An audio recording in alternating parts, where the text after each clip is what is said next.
बहुत प्राचीन समय की बात है, जब पृथ्वी पर मनुष्यों का जीवन धीरे धीरे भौतिकता और स्वार्थ के गहरे अंधकार में डूबता जा रहा था। लोगों के हृदय से धर्म का सही अर्थ, वह भावना जो सबको आपस में जोड़ती है, लुप्त हो रही थी।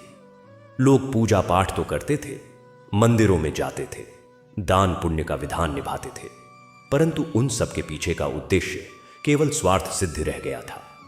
प्रार्थना में वह निश्चलता, वह आत्मसमर्पण का भाव समाप्त हो चला था। हर कोई किसी न किसी इच्छा की पूर्ति के लिए ईश्वर का आह्वान करता, मनौती मांगता, लेकिन बिना किसी भाव के, बिना हृदय की गहराई से। संसार में पाप बढ़ रहे थे, पुण्य कर्मों में कमी आ रही थी और मानवता दिखावे के पीछे भागती हुई अपने मूल सार से दूर होती जा रही थी। ऐसे समय में देवतागण भी चिंतित थे। वे जानते थे कि धर्म की रक्षा के लिए, संसार के संतुलन को बनाए रखने के लिए स्वयं प्रभु को ही कुछ करना होगा। उसी समय क्षीर सागर में अनंत शयन पर विराजमान भगवान विष्णु योग निद्रा में लीन थे। उनका शांत मुखमंडल, बंद नेत्र और उनके चारों हाथों में सजे शंख, चक्र, गदा और पद्म एक दिव्य शांति का प्रसार कर रहे थे। उनके पास ही माता लक्ष्मी विराजमान थीं, जो प्रभु के चरणों की सेवा में तत्पर रहती थीं। किंतु उनका हृदय भी पृथ्वी पर बढ़ते अधर्म से व्यथित था। वह देख रही थीं कि मनुष्य भगवान के नाम का जाप तो कर रहे हैं, परंतु उस जाप का सार, उसका आंतरिक भाव खोते जा रहे हैं। एक दिन जब भगवान विष्णु की निद्रा टूटी और उन्होंने अपने करुणामय नेत्र खोले, तो माता लक्ष्मी ने विनम्रता पूर्वक किंतु हृदय की गहरी पीड़ा के साथ प्रश्न किया, प्रभु, आप सब कुछ देख रहे हैं। मनुष्य आपका नाम तो ले रहा है, पर आपका भाव, आपके प्रति वह निश्चल प्रेम, वह आत्मीय समर्पण भूलता जा रहा है।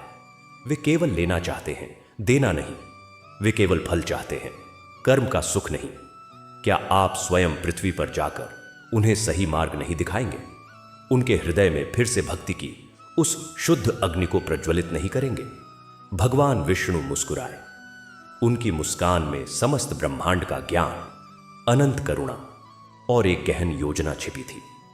उन्होंने माता लक्ष्मी की ओर देखा और कहा, लक्ष्मी, तुम्हारी चिंता सार्थक है, किंतु सुनो, जब मनुष्य स्वयं अपने अनुभव से, अपने कर्म से सीखता है, तभी ज्ञान स्थायी होता है।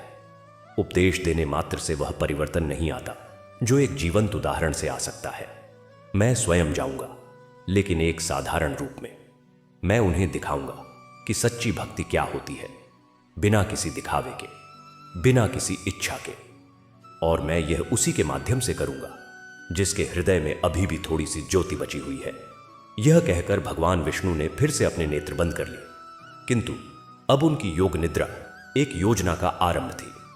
उधर पृथ्वी पर एक छोटा सा शांत गांव था, जो हरियाली से घिरा नदी के किनारे बसा हुआ था। गांव के लोग साधारण थे, किसानी और छोटे मोटे व्यवसाय से जीवन यापन करते थे। उसी गांव में एक ब्राह्मण रहता था, जिसका नाम था धर्मदत्त। नाम के अनुरूप ही उसके जीवन का आधार धर्म था। वह निर्धन था, उसके पास न धन था, न संपत्ति, न ही विपुल अन्न का भंडार। एक छोटी सी कुटिया, कुछ पुराने पुस्तकें, एक तुलसी का पौधा और एक अटूट विश्वास, यही उसकी संपत्ति थी। परंतु धर्मदत्त के मन में जो श्रद्धा थी, वह उसकी निर्धनता को भी धनी बना देती थी।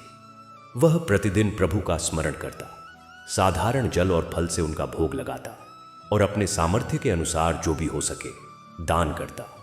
किंतु उसकी भक्ति का सबसे विशेष दिन गुरुवार था।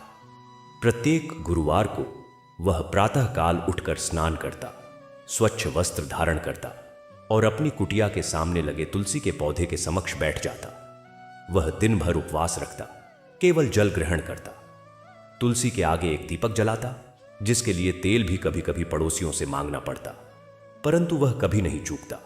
और फिर वह बस बैठे बैठे अपने मन की गहराई से प्रार्थना करता, हे नारायण, हे श्रीहरि, मुझे कुछ नहीं चाहिए, न धन, न ऐश्वर्य, न सुख, न संपदा।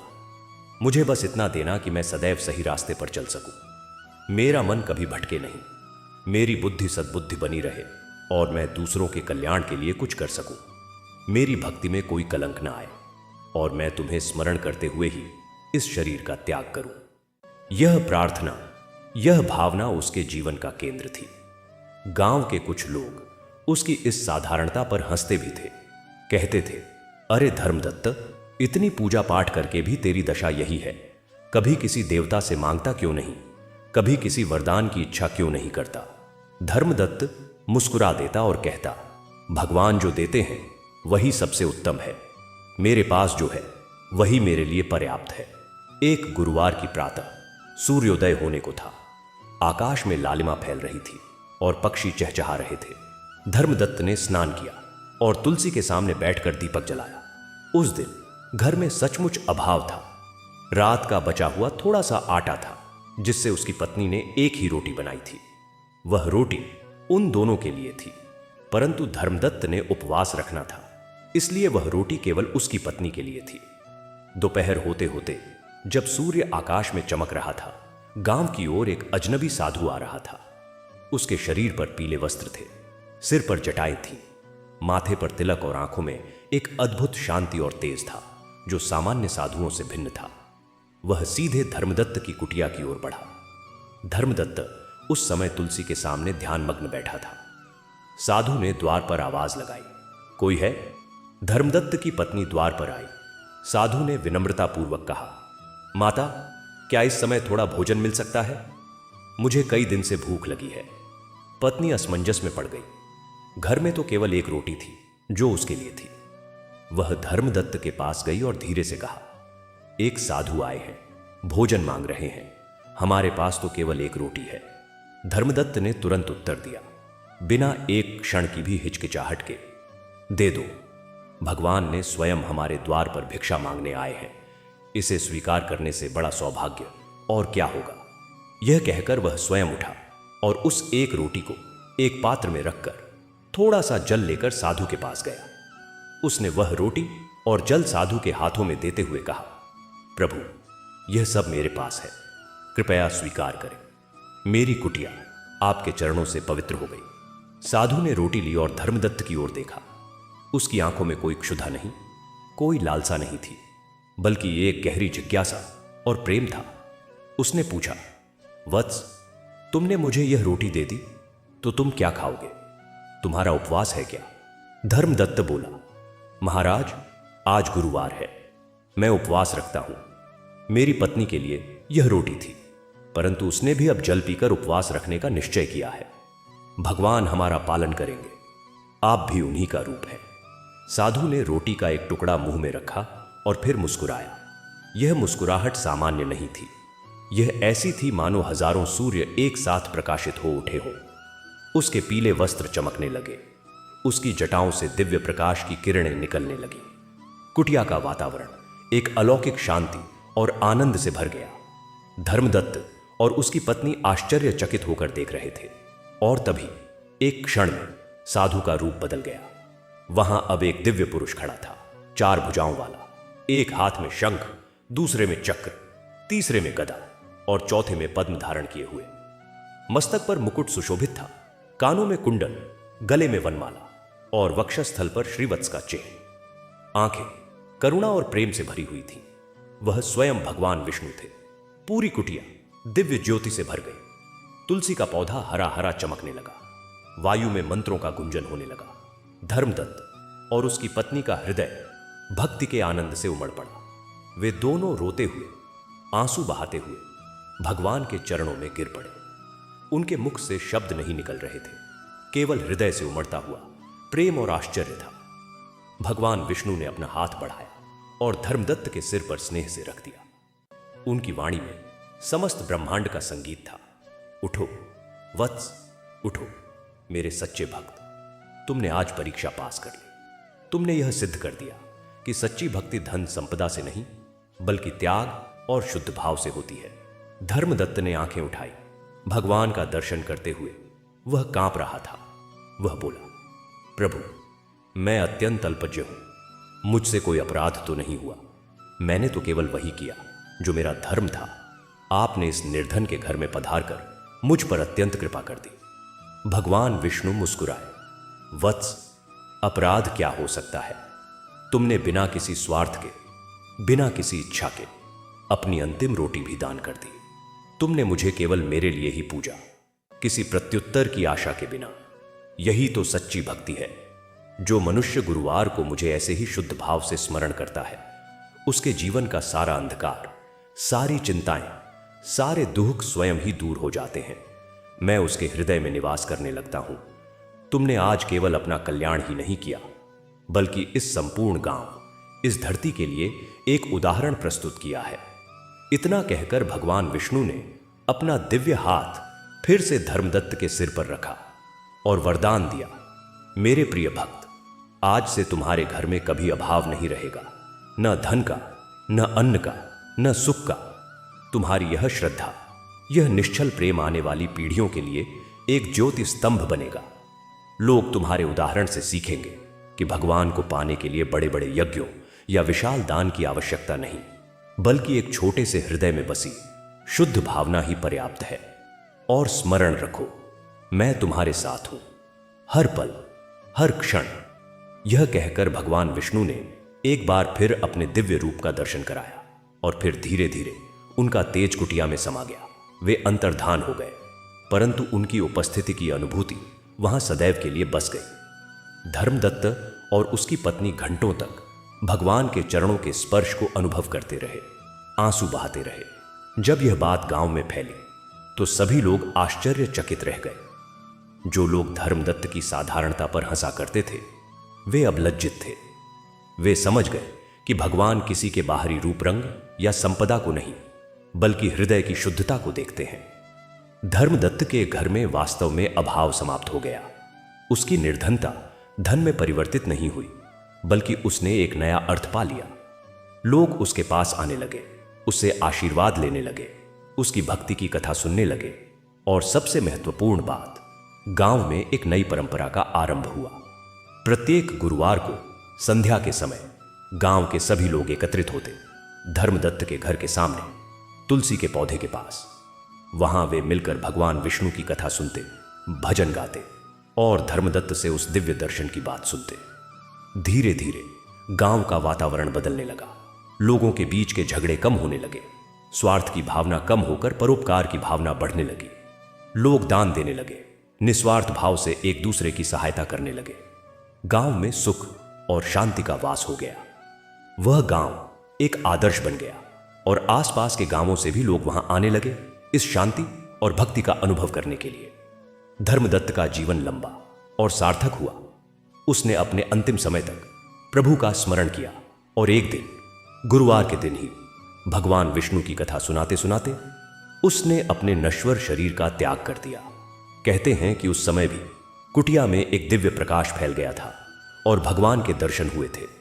इस प्रकार यह कथा हमें सिखाती है कि गुरुवार का दिन भगवान विष्णु को समर्पित है और इस दिन यदि मन शुद्ध हो, भाव सच्चा हो और कर्म निस्वार्थ हो तो भगवान अवश्य प्रकट होते हैं। वे किसी बड़े मंदिर में नहीं, बल्कि एक साधारण से भक्त के हृदय में निवास करते हैं।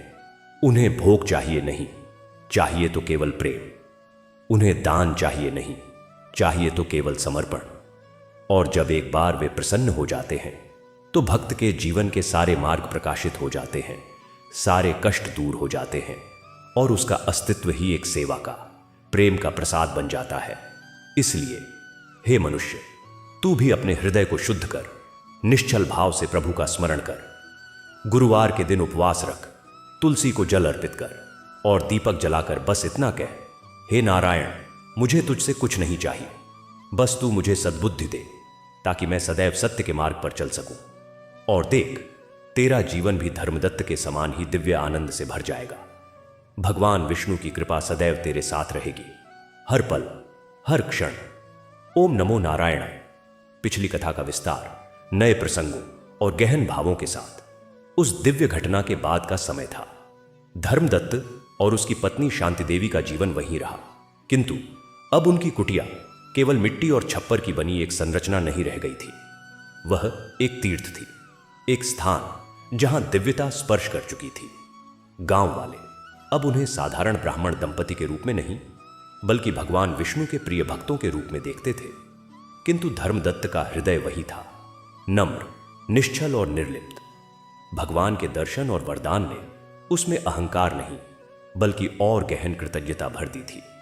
एक दिन शांति देवी ने धर्मदत्त से पूछा, स्वामी, प्रभु ने हमें अभाव न रहने का वर दिया है, क्या हमें अब अपनी कुटिया का विस्तार करना चाहिए, थोड़ा सा धन संग्रह करना चाहिए? धर्मदत्त मुस्कुराए। उनकी आंखों में वही पुरानी शांति थी। उन्होंने कहा, प्रिय, भगवान ने अभाव न रहने का वर दिया है, वैभव बढ़ाने का नहीं। अभाव मन की अवस्था है। जब मन संतुष्ट रहता है तो अभाव हो ही नहीं सकता। हमारे पास आज भी वही है जो पहले था, एक कुटिया, थोड़ा अन्न और भगवान का स्मरण। फिर अब अभाव कैसा? वरदान तो पल भर में सत्य हो गया। हमारे पास सब कुछ है। और सचमुच एक अद्भुत घटना घटी। अगले ही गुरुवार से जब भी गांव के लोग धर्मदत्त के घर कथा सुनने आते, कोई न कोई अपने साथ थोड़ा अन्न, कुछ फल या घर का बना भोजन लेकर आता। वे कहते, ब्राह्मण देव, यह प्रसाद है, आप इसे ग्रहण करें। धर्मदत्त इसे भगवान का प्रसाद मानकर स्वीकार कर लेते और उसमें से अधिकांश गरीबों, यात्रियों और जरूरतमंदों में बांट देते। धीरे धीरे एक चमत्कार होने लगा। जो भोजन वे बांटते वह कभी समाप्त नहीं होता था। एक छोटी सी टोकरी में लाया गया अन्न सैकड़ों को भरपेट भोजन दे देता था। यह देखकर गांव वालों की श्रद्धा और बढ़ गई। किंतु धर्मदत्त इसे चमत्कार नहीं बल्कि भगवान की लीला मानते थे। एक बार गांव में भीषण अकाल पड़ा। वर्षा नहीं हुई, खेत सूख गए, नदी का जल स्तर कम हो गया। लोग व्याकुल होने लगे। अन्न के भंडार खाली हो रहे थे। कई परिवार भूखे मरने की कगार पर पहुंच गए। गांव के लोग धर्मदत्त के पास आए। उनकी आंखों में आशा और भय था। वे बोले, ब्राह्मण देव, अब केवल आप ही हमारी सहायता कर सकते हैं। प्रभु ने आपको वरदान दिया है, कृपया हमारे लिए प्रार्थना कीजिए। धर्मदत्त का हृदय द्रवित हो गया।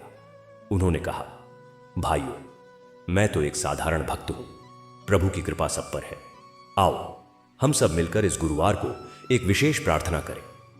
उस गुरुवार को सारा गांव एकत्रित हुआ।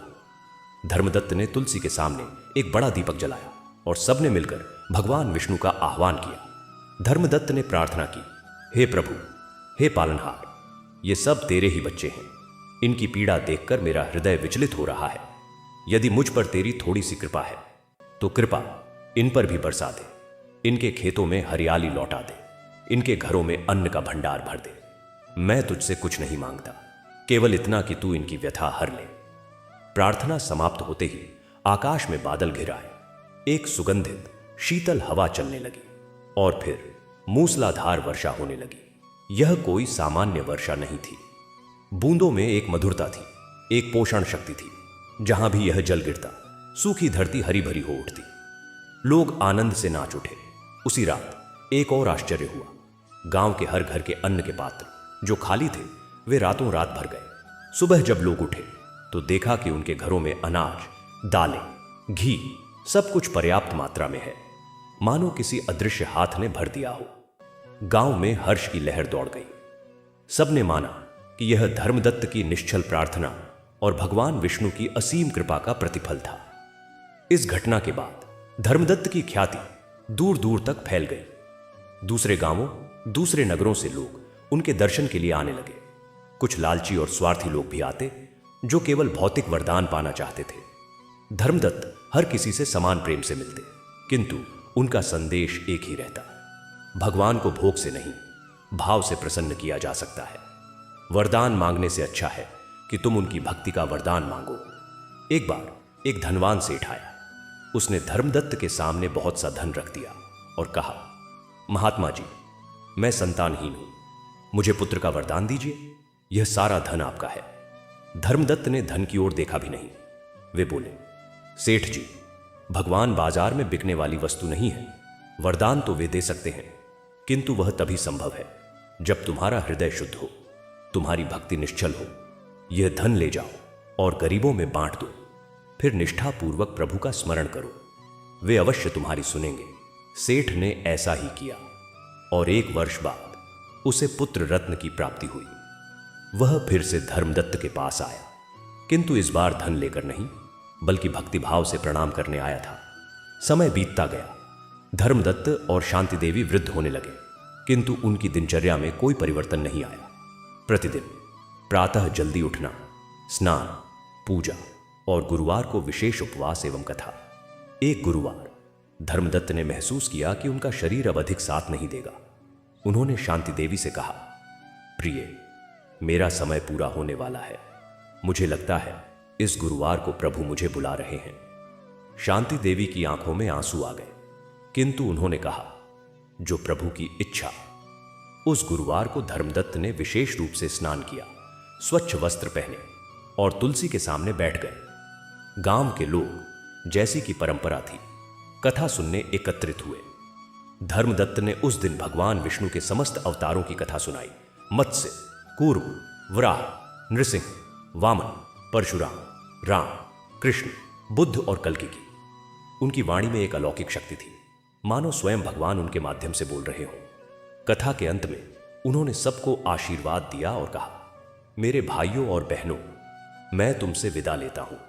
याद रखना, भगवान विष्णु तुम्हारे हृदय में ही निवास करते हैं। गुरुवार का व्रत, तुलसी की पूजा और निश्चल भक्ति, यही सबसे बड़ा साधन है उन तक पहुंचने का। कभी भी स्वार्थ में उलझकर उन्हें मत भूलना। यह कहकर उन्होंने अपनी आंखें बंद कर ली और भगवान का ध्यान करने लगे। ओम नमो नारायणाय, एवं नमो नारायणाय। उनका जप धीरे धीरे मुखर होता गया और फिर धीमा पड़ने लगा। कथा सुनने आए लोगों ने देखा कि धर्मदत्त के शरीर से एक दिव्य प्रकाश निकल रहा है। उनके मुखमंडल पर एक अलौकिक आनंद और शांति थी। और फिर जैसे ही संध्या का समय हुआ और मंदिरों की घंटियां बजने लगी, धर्मदत्त ने एक लंबी सांस ली और उनका शरीर निश्चल हो गया। उन्होंने प्राण त्याग दिए, किंतु उस क्षण सबने एक दिव्य दृश्य देखा। धर्मदत्त के नश्वर शरीर से एक ज्योतिर्मय स्वरूप उठा, जो स्पष्ट रूप से भगवान विष्णु के समान दिखाई दे रहा था, और वह स्वरूप आकाश की ओर अंतर्धान हो गया। साथ ही आकाशवाणी हुई, धर्मदत्त ने मोक्ष प्राप्त किया। जो गुरुवार के दिन ऐसी निष्ठा से मेरा स्मरण करेगा, उसे भी इसी प्रकार मेरे धाम की प्राप्ति होगी। धर्मदत्त के देहावसान के बाद शांति देवी ने भी कुछ वर्षों तक गुरुवार की कथा की परंपरा को जीवित रखा, और फिर एक दिन वे भी धर्मदत्त के पथ पर चल पड़ी। गांव ने उन दोनों की स्मृति में एक छोटा मंदिर बनवाया, जहां तुलसी का विशाल पौधा था और भगवान विष्णु की मूर्ति स्थापित की गई। यह मंदिर आज भी गुरुवार के दिन भक्तों से भर जाता है। लोग दूर दूर से आते हैं, उस कथा को सुनते हैं जो पीढ़ी दर पीढ़ी चली आ रही है। धर्मदत्त की कथा का प्रभाव केवल उस गांव तक सीमित नहीं रहा।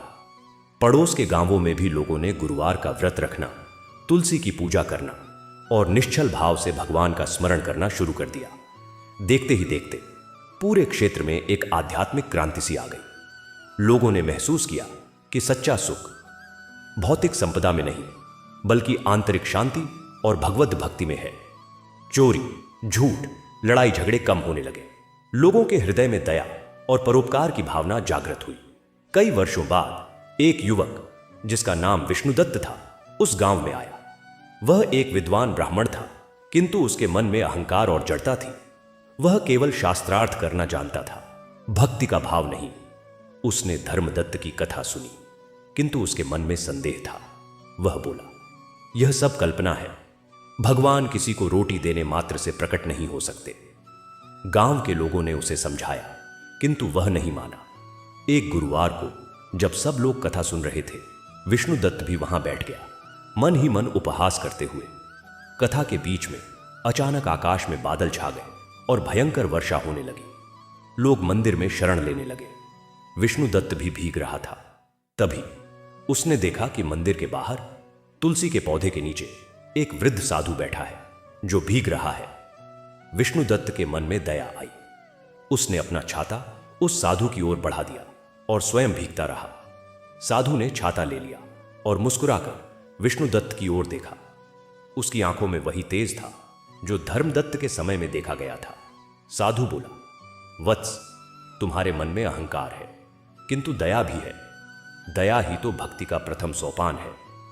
इतना कहकर साधु ने विष्णुदत्त के सिर पर हाथ रखा। विष्णुदत्त के समस्त संदेह दूर हो गए। उसके हृदय में एक अद्भुत शांति और प्रेम की लहर दौड़ गई।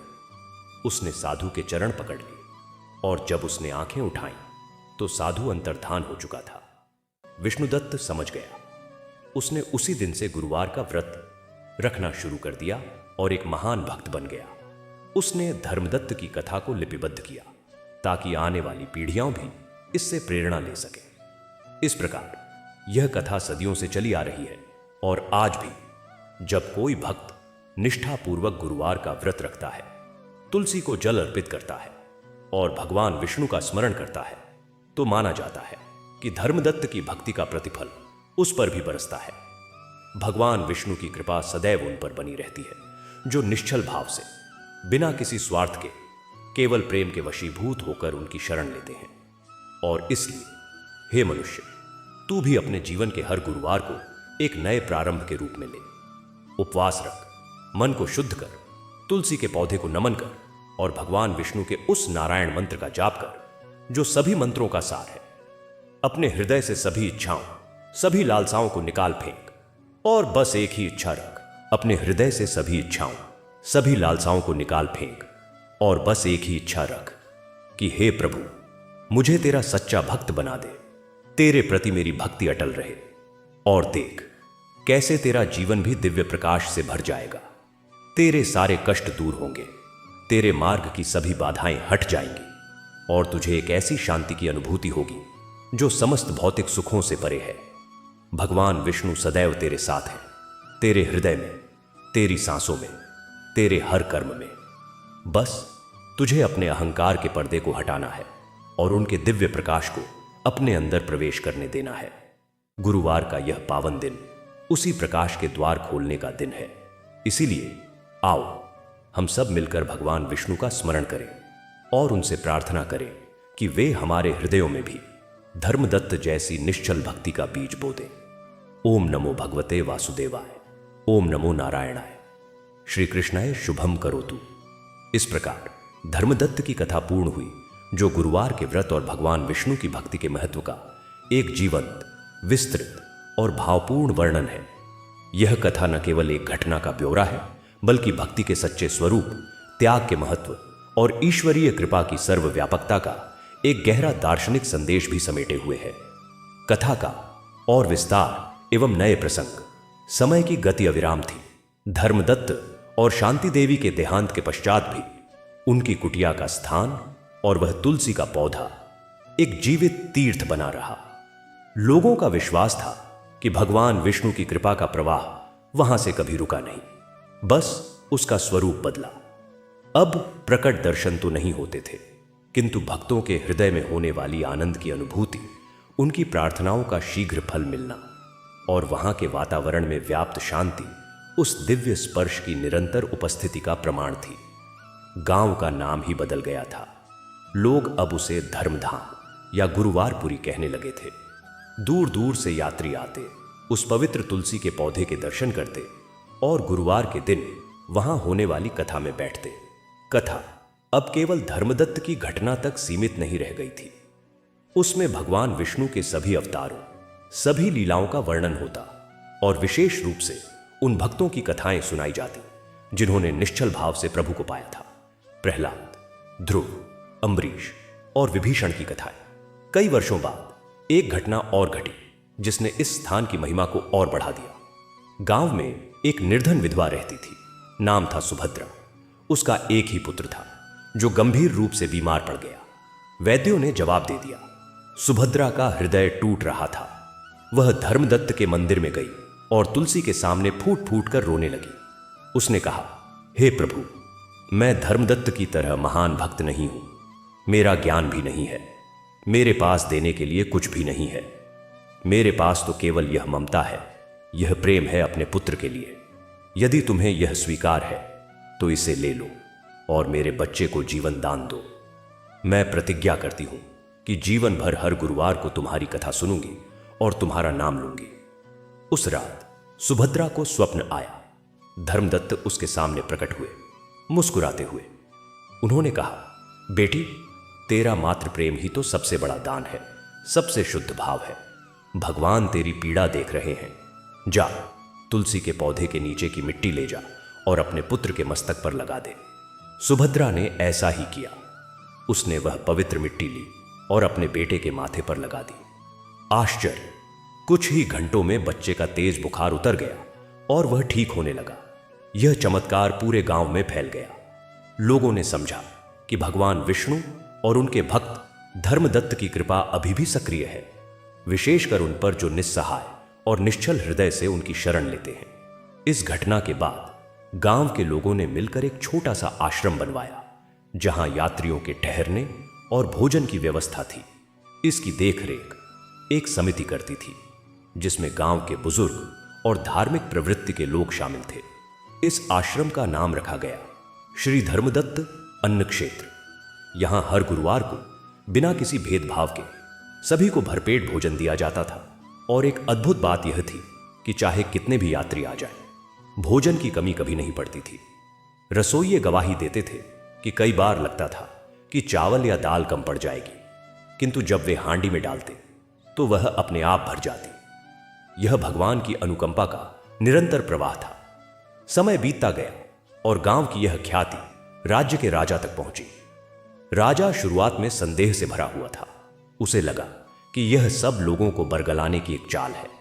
वह स्वयं अपने कुछ सैनिकों के साथ छद्म वेश में गुरुवार के दिन गुरुवारपुरी पहुंचा। वह कथा सुनने वालों के बीच बैठ गया। उस दिन कथा कह रहे थे एक वृद्ध संत जो धर्मदत्त के वंशज माने जाते थे। उनकी वाणी में इतनी शक्ति और माधुर्य था कि राजा का कठोर हृदय भी पिघलने लगा। कथा के बाद प्रसाद वितरण हुआ। राजा ने भी प्रसाद लिया, थोड़े से चावल और एक मीठी पिंडी। जब उसने उसे खाया तो उसके मन में एक अद्भुत शांति और तृप्ति भर गई, जो उसने कभी अनुभव नहीं की थी। राजा ने संत से भेंट की और अपना वास्तविक परिचय दिया। उसने पूछा, महात्मन, यहां जो चमत्कार होते हैं वे सत्य हैं? यह अन्न कभी कम क्यों नहीं होता? संत मुस्कुराए, महाराज, चमत्कार शब्द हम गरीबों के लिए है। जो सर्वशक्तिमान के लिए सहज है उसे चमत्कार क्या कहें। भगवान विष्णु स्वयं अन्नपूर्णा के स्वामी हैं। जो उनके नाम से उनके भक्तों की सेवा में अन्न दिया जाता है, उसे वे कभी कम नहीं होने देते। यह तो उनकी लीला का छोटा सा अंश है। असली चमत्कार तो यह है कि एक कंजूस का हृदय उदार हो जाए, एक क्रोधी का मन शांत हो जाए और एक अधर्मी धर्म के मार्ग पर चल पड़े। और देखिए ना, आप स्वयं यहां आए हैं। क्या आपके मन में परिवर्तन नहीं आया? राजा ने स्वीकार किया। उसने न केवल गांव को करमुक्त घोषित किया, बल्कि श्री धर्मदत्त अन्न क्षेत्र के विस्तार के लिए भरपूर दान दिया। उसने एक सुंदर मंदिर का निर्माण करवाया, जहां धर्मदत्त और शांति देवी की मूर्तियां भगवान विष्णु के साथ स्थापित की गई। किंतु सबसे महत्वपूर्ण बात यह हुई कि राजा स्वयं हर गुरुवार को उपवास रखने लगा और प्रजा के कल्याण के लिए कार्य करने लगा। उसने घोषणा की कि उसके राज्य में प्रत्येक गुरुवार को सभी राजकीय कार्यालयों में विष्णु सहस्त्रनाम का पाठ होगा और अनाथालयों एवं धर्मशालाओं में भोजन का वितरण किया जाएगा। इस प्रकार एक छोटे से गांव की भक्ति ने एक पूरे राज्य की दिशा बदल दी। कई पीढ़ियां बीत गई, साम्राज्य बदले, शासक बदले, किंतु गुरुवारपुरी की परंपरा अटल रही। मंदिर का विस्तार होता गया और यह स्थान एक प्रमुख तीर्थ में परिवर्तित हो गया। एक बार एक महान विद्वान आचार्य श्रीवत्स, जो न्याय और वैशेषिक दर्शन के प्रकांड पंडित थे, वहां आए। वह शास्त्रार्थ में अजेय माने जाते थे। उन्होंने मंदिर के मुख्य पुजारी से तर्क किया, आप लोग मूर्ति पूजा करते हैं, व्रत उपवास रखते हैं, किंतु क्या आप जानते हैं कि परम ब्रह्म निराकार है? यह सब अज्ञान है। पुजारी एक सरल हृदय के व्यक्ति थे। उन्होंने कोई तर्क नहीं दिया, बस विनम्रता से कहा, महाशय, हम साधारण लोग हैं, हमारी बुद्धि इतनी ऊंचाई तक नहीं पहुंच सकती। हम तो बस इतना जानते हैं कि जिस साकार रूप से हमारा हृदय प्रेम से भर जाता है, जिसके नाम से हमारी आंखें भीग जाती हैं, वही हमारे लिए परम ब्रह्म है। आप ज्ञानी हैं, आप निराकार का ध्यान करें। हम भावुक हैं, हम इस मूर्ति में ही साकार ईश्वर का दर्शन कर लेते हैं। आचार्य श्रीवत्स ने उनकी सरलता पर हंसी उड़ाई और चले गए। किंतु उस रात जब वह मंदिर के समीप स्थित एक धर्मशाला में सो रहे थे, तो उन्हें स्वप्न आया। स्वप्न में भगवान विष्णु प्रकट हुए, किंतु एक विचित्र रूप में। एक ओर वे निराकार ज्योति के रूप में थे, तो दूसरी ओर साकार चतुर्भुज रूप में।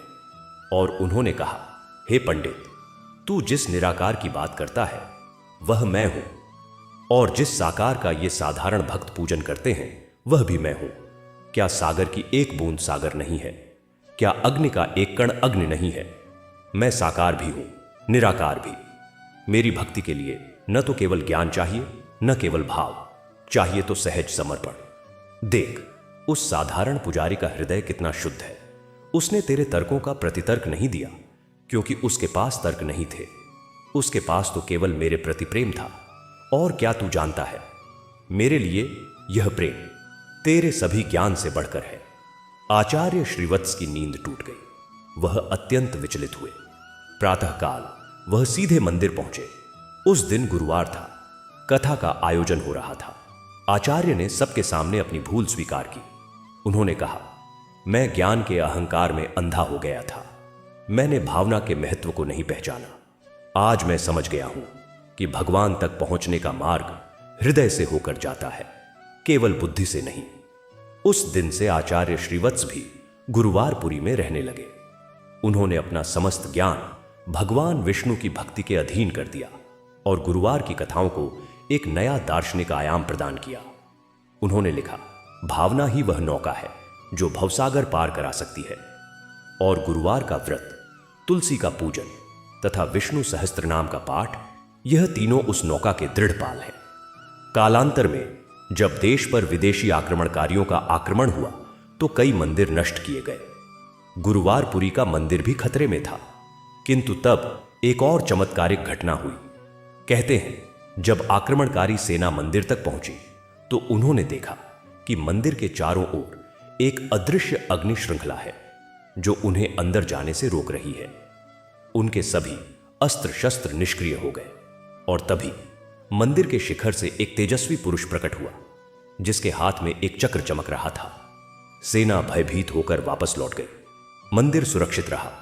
लोगों ने माना कि यह स्वयं भगवान विष्णु ने अपने सुदर्शन चक्र से अपने भक्तों और अपने धाम की रक्षा की थी। आज भी वह स्थान एक जीवंत तीर्थ है। हर गुरुवार को लाखों की संख्या में श्रद्धालु वहां पहुंचते हैं।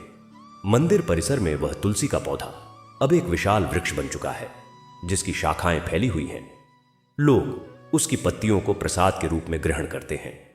कथा मंडप में निरंतर भगवान विष्णु की महिमा गाई जाती है और श्री धर्मदत्त अन्न क्षेत्र में आज भी हर गुरुवार को बिना किसी भेदभाव के हजारों को भोजन कराया जाता है।